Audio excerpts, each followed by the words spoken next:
Hello everyone, आज Bihar polytechnic का first chapter होने वाला है जो कि केमिस्ट्री का है दोस्तों। इससे बहुत सारा प्रश्न आता है, तो ये थ्योरी पार्ट है दोस्तों। इसको आप बेसिक से समझिए और इसके थ्योरी पार्ट से जितना भी क्वेश्चन बनता है सारा करवाया जाएगा। और जो इसका मोस्ट इम्पोर्टेंट क्वेश्चन है ये थ्योरी पार्ट के बाद आपको करवाया जाएगा दोस्तों। तो देखिए, इसमें पहला क्या पढ़ना है, विज्ञान के बारे में, उसके बाद पढ़ना है रसायन के बारे में। तो पहला देखिए विज्ञान। विज्ञान को इंग्लिश में हम क्या कहते हैं, साइंस। इसका देखिए, विज्ञान शब्द की उत्पत्ति लैटिन के स्केडिया शब्द से हुई। आपको यहाँ से यह प्रश्न आ सकता है कि विज्ञान शब्द की उत्पत्ति कहाँ हुई, तो आपको क्या मानना है, लैटिन में। ठीक है, विज्ञान शब्द की उत्पत्ति लैटिन के स्केडिया शब्द से हुई है। तो ये ऑप्शन आ सकता है कि विज्ञान की उत्पत्ति कहाँ से हुई, तो लैटिन के स्केडिया शब्द से। आपको ये ऑप्शन दिया जाएगा, इसको आपको मानना है। ठीक है, और एस्केडिया शब्द से हुई है जिसका अर्थ होता है ज्ञान। एस्केडिया शब्द का अर्थ क्या होता है, ज्ञान। ये प्रश्न आ सकता है कि एस्केडिया शब्द का अर्थ क्या होता है, तो आपको क्या मानना है, ज्ञान मानना है। 4 गो ऑप्शन दिया जाएगा।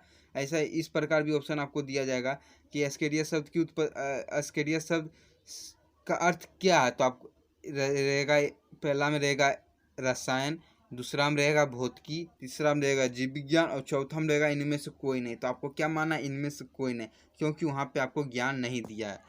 उसके बाद देखिए, अथा किसी तथ्य का क्रमबद्ध सुसंगठित एवं व्यवस्थित ज्ञान विज्ञान कहलाता है। किसी तत्व का क्रमबद्ध सुसंगठित एवं व्यवस्थित ज्ञान विज्ञान कहलाता है। आपको यह प्रश्न आ सकता है कि किसी तत्व का क्रमबद्ध सुसंगठित एवं व्यवस्थित ज्ञान क्या कहलाता है, तो आपको क्या मानना है, विज्ञान। इसके बाद देखिए कि रसायन विज्ञान का यथार्थ प्रयोगशाला विज्ञान है। आपको यह प्रश्न आ सकता है कि रसायन विज्ञान कौन सा विज्ञान है, तो आपको क्या मानना है, प्रयोगशाला विज्ञान है।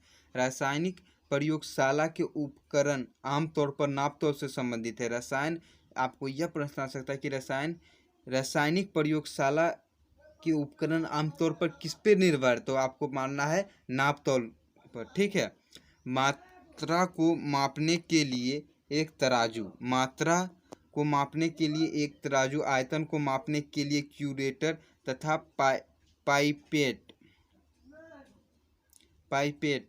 रंग की तीव्रता को मापने के लिए कलर मीटर तथा तापमान परिवर्तन की माप के लिए थर्मामीटर इत्यादि।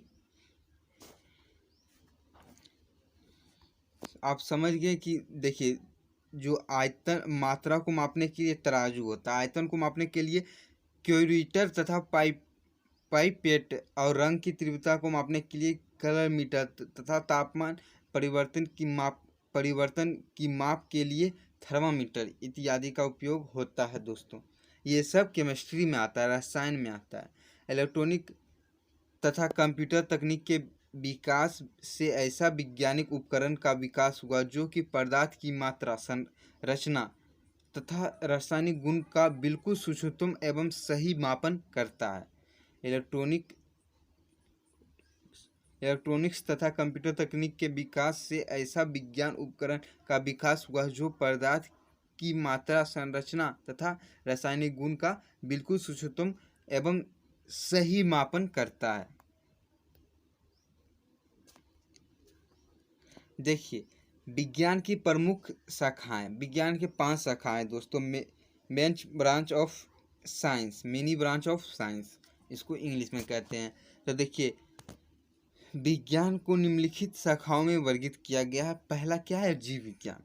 फर्स्ट क्या है दोस्तों, जीव विज्ञान। जीव विज्ञान वह विज्ञान है जिसके अंतर्गत जंतु एवं वनस्पतियों का अध्ययन किया जाता है, वो जीव विज्ञान कहलाता है। विज्ञान की वह शाखा जिसके अंतर्गत जंतु एवं वनस्पति का अध्ययन किया जाता है, जीव विज्ञान कहलाता है। आज जीव विज्ञान को भी 2 वर्गों में विभाजित किया गया है। जीव विज्ञान को भी 2 वर्ग में बांटा गया है दोस्तों। पहला क्या है, जंतु विज्ञान, जिसके अंतर्गत जंतु अर्थात मनुष्य एवं पशुओं का अध्ययन किया जाता है। जंतु विज्ञान में मनुष्य एवं पशुओं का अध्ययन किया जाता है, ये सब आप याद रखिए। वनस्पति विज्ञान, आपको यह प्रश्न आ सकता है कि मनुष्य किस विज्ञान में के अंतर्गत आता है, मनुष्य कौन सा विज्ञान है, तो आप जंतु विज्ञान मानिएगा सर। ठीक है। वनस्पति विज्ञान, जिसके अंतर्गत वनस्पति अर्थात पेड़ पौधों का अध्ययन किया जाता है, वो वनस्पति विज्ञान कहलाता है। आपको ये प्रश्न आता है कि पेड़ कौन सा विज्ञान है, तो वनस्पति विज्ञान। अगर आपको यह प्रश्न आ जाए कि पेड़ कौन सा विज्ञान है, भौतिक विज्ञान, रसायन विज्ञान या जीव विज्ञान, तो आप क्या सर्च मारिएगा, टिक मारिएगा, तब जीव विज्ञान के अंतर्गत आता है दोस्तों। तो आपको जीव विज्ञान में टिक मारना है, ठीक है। दूसरा देखिए भौतिक विज्ञान। भौतिक विज्ञान की वह शाखा है जिसके अंतर्गत ऊर्जा के विभिन्न रूपों, पदार्थ पर ऊर्जा के प्रभाव तथा पदार्थ और ऊर्जा से संबंध का अध्ययन किया जाता है, भौतिक विज्ञान कहलाता है। विज्ञान की वह शाखा जिसके अंतर्गत ऊर्जा के विभिन्न रूप, पदार्थ पर ऊर्जा के प्रभाव तथा पदार्थ और ऊर्जा के संबंध का अध्ययन किया जाता है, भौतिक विज्ञान कहलाता है। उसके बाद देखिए तीसरा क्या, खगोलीय विज्ञान। विज्ञान की वह शाखा जिसके अंतर्गत नक्षत्रों का अध्ययन किया जाता है, खगोलीय विज्ञान कहलाता है। जिसमें नक्षत्रों का अध्ययन किया जाता है, कौन सा विज्ञान कहलाता है, तो खगोलीय विज्ञान। ये सब आपका प्रश्न आ सकता है दोस्तों। पहला देखिए। उसके बाद चौथा देखिए भूगर्भ विज्ञान, जिसको हम जियोलॉजी भी कहते हैं। भूगर्भ विज्ञान में पृथ्वी, पर्वत, चट्टान, नदी आदि का संरचना का अध्ययन करने वाले विज्ञान की शाखा भूगर्भ विज्ञान कहलाती है। आपको यह प्रश्न आ सकता है कि नदी कौन सा विज्ञान है, पृथ्वी कौन सा विज्ञान है, पर्वत कौन सा विज्ञान है, चट्टान कौन सा विज्ञान के अंतर्गत आता है। ये सब आपको प्रश्न आ सकता है, तो ये सब प्रश्न पर आप ध्यान दीजिए। उसके बाद देखिए रसायन विज्ञान। केमिस्ट्री शब्द की उत्पत्ति मिस्र के प्राचीन नाम केमी शब्द से हुई थी। केमिस्ट्री शब्द की उत्पत्ति मिस्र के प्राचीन नाम केमी शब्द से हुई। आपको यह प्रश्न आ सकता है कि केमिस्ट्री कहाँ से उत्पत्ति हुई, तो मिस्र देश से, ठीक है। मिस्र देश से उत्पत्ति हुआ, जिसका प्राचीन नाम किस नाम से लिया गया है, केमी नाम से। केमिस्ट्री शब्द की उत्पत्ति मिस्र के प्राचीन नाम केमी शब्द से हुई थी। किसी द्रव्य की संरचना, संगठन, गुणधर्म बनाने की विधियों, वह उन पर विभिन्न ऊर्जा, ऊष्मा, प्रकाश इत्यादि के प्रभाव का अध्ययन करने वाली विज्ञान की शाखा रसायन विज्ञान कहलाती है। रसायन विज्ञान का ज्ञान सर्वप्रथम मिस्र अभी कहते हैं अरब, मिस्र कोई अरब देश कहते हैं, ठीक है। मिस्र अरब देश में हुई। लेवेसियम को आधुनिक रसायन विज्ञान का जन्मदाता कहा जाता है। किसको कहा जाता है आधुनिक विज्ञान का रसायन विज्ञान का जन्मदाता, तो लेवेसियम को, ठीक है। तो दोस्तों यहाँ से यह प्रश्न आपको यह आ सकता है कि विज्ञान की कितनी शाखाएं या विज्ञान की कितने भाग हैं, या विज्ञान कितने भागों में वर्गीकृत किया गया है। तो देखिए या कितने शाखाओं में विज्ञान वर्गीकृत किया गया, तो विज्ञान 5 शाखाओं में वर्गीकृत किया गया। 3 शाखाओं रहेगा, 3 शाखाओं, 4 शाखाओं, 1 शाखाओं या 5 शाखाओं। तो आपको मानना है 5 शाखाओं, 3 शाखाओं नहीं मानना है, नहीं तो बहुत कोई मार देगा फिजिक्स, केमिस्ट्री और बायोलॉजी, तो ये गलत हो जाएगा दोस्तों। विज्ञान 5 वर्गों में वर्गीकृत किया गया है। विज्ञान जो है 5 वर्गों में वर्गीकृत किया गया है, जिसमें देखिए पहला क्या है, पहला है जीव विज्ञान, उसके बाद है भौतिक विज्ञान, उसके बाद खगोलीय विज्ञान, उसके बाद भूगर्भ विज्ञान, उसके बाद रसायन विज्ञान। तो आपको क्या मानना है, 5 को मानना है दोस्तों, कि विज्ञान जो है 5 वर्गों में वर्गीकृत किया गया है। रसायन विज्ञान की शाखाएं, अब क्या पढ़ना है दोस्तों, रसायन, ब्रांच ऑफ केमिस्ट्री, रसायन विज्ञान की शाखा। तो रसायन विज्ञान की प्रमुख शाखाएं, पहला क्या है, अकार्बनिक रसायन। इसके अंतर्गत कार्बनिक तत्व, उनकी प्राकृतिक, दोस्तों अकार्बनिक रसायन के अंतर्गत अकार्बनिक तत्व, उसकी प्राकृतिक एवं उससे बनने वाली यौगिक का अध्ययन किया जाता है। अकार्बनिक रसायन में उसके अंतर्गत अकार्बनिक तत्व, उसकी प्राकृतिक एवं उससे बनने वाली यौगिक का अध्ययन किया जाता है, अकार्बनिक रसायन कहलाता है, ठीक है। अकार्बनिक रसायन, तो रसायन विज्ञान की इस शाखाओं के अंतर्गत कार्बन के जटिल संरचना वाले यौगिक, कार्बोनेट, बाइकार्बोनेट, ऑक्साइड तथा सल्फाइड को छोड़कर, ये सब को छोड़कर दोस्तों, जैसे हाइड्रोकार्बन, प्रोटीन, कार्बोहाइड्रेट इत्यादि की संरचना, गुणधर्म बनने की विधियों व उपयोगित का अध्ययन किया जाता है। पृथ्वी पर पाए जाने वाले तत्व में कार्बन का स्थान 17वां है, जबकि इसके यौगिकों की संख्या प्रकृति में हाइड्रोजन के यौगिक के बाद सर्वाधिक है। मतलब हाइड्रोजन के बाद ये सर्वाधिक है दोस्तों। ठीक है। कार्बनिक रसायन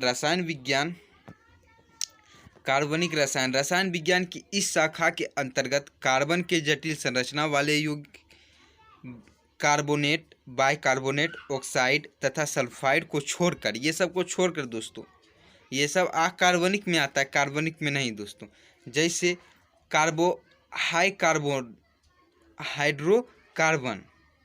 हाइड्रोकार्बन कार्बन में आता है दोस्तों।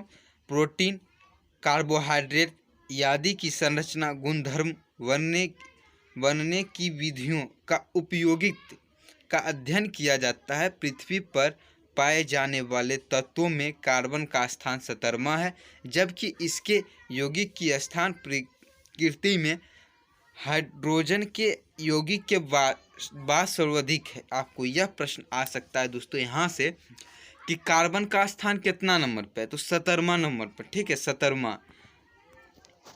कार्बनिक रसायन का स्थान कितना नंबर, कार्बन का स्थान कितना नंबर पे दोस्तों, 17वां। ठीक है। आप प्रकृति में ये किसके बाद सर्वाधिक पाया जाता है, तो हाइड्रोजन के बाद ये सर्वाधिक पाया जाता है। ठीक है। भौतिक रसायन क्या है, तो फिजिकल केमिस्ट्री, रासायनिक अभिक्रिया के नियमों व विशेष परिस्थितियों का अध्ययन रसायन विज्ञान की इस शाखा के अंतर्गत किया जाता है। रासायनिक अभिक्रियाओं के नियमों व विशेष परिस्थितियों का अध्ययन रसायन विज्ञान की इस शाखा के अंतर्गत किया जाता है। ठीक है। रसायन विज्ञान की उपशाखाएं, उपरोक्त शाखाओं के अतिरिक्त रसायन विज्ञान की निम्नलिखित उप शाखाएं भी है। पहला क्या है, सामान्य रसायन, जनरल केमिस्ट्री। इस शाखा के अंतर्गत रसायन विज्ञान की सभी प्रमुख शाखाएं से संबंधित अध्ययन किया जाता है। इस शाखा के अंतर्गत रसायन विज्ञान की सभी प्रमुख शाखाओं से संबंधित अध्ययन किया जाता है।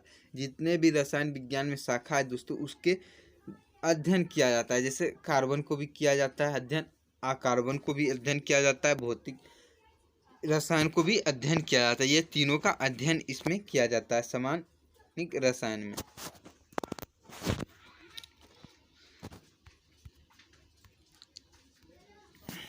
तो दोस्तों आज का यही पार्ट यहीं पे समाप्त होता है। अगला दिन आपको ये सब बतलाया जाएगा कि ये सब आज देखिए रसायन विज्ञान का जितने भी उपशाखाएं हैं उसका भी करवाया जाएगा। उसके बाद आपको वैज्ञानिक विधि भी करवाया जाएगा। उसके बाद आपको रसायन विज्ञान की महत्व भी आपको समझाया जाएगा और उसके बाद आपको प्रश्न करवाया जाएगा दोस्तों। तो ये सब अगला पार्ट में आपको करवाया जाएगा।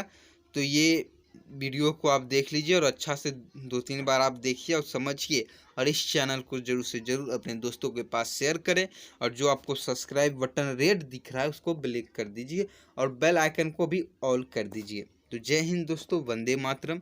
और जितना भी क्लास है सारा करवाया जाएगा दोस्तों। आपको पूरा ये एग्ज़ाम लेने से पहले आपको सारा चैप्टर क्लियर किया जाएगा।